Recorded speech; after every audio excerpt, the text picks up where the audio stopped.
నోరార పిలిచిన పలకనివా కరలా కరిగిందే నువ్వు చేసిన అందమైన గాయం. Thank you. ఇప్పుడు ఎదలోని బరువంతా చిటికెలోన మాయం. నువ్వెంత మంచిగా నడుచుకున్నా నీ చుట్టూ జరిగే కుట్రలు జరుగుతూనే ఉంటాయి. నీ దగ్గర సాయం పొందినోడు కూడా పక్కకెళ్లి నీ మీద చాడీలు చెప్పే రోజులు ఉంటాయి.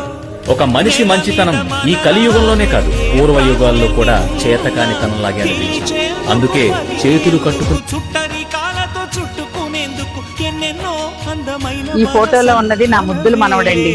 అందరికీ సాయం చేసే గుణం, పెద్దలంటే గౌరవం, ఒక్క మాటలో చెప్పాలంటే నిలువెత్తు బంగారం అండి. నా మనవడి తరపున మీ అందరికీ శుభోదయం.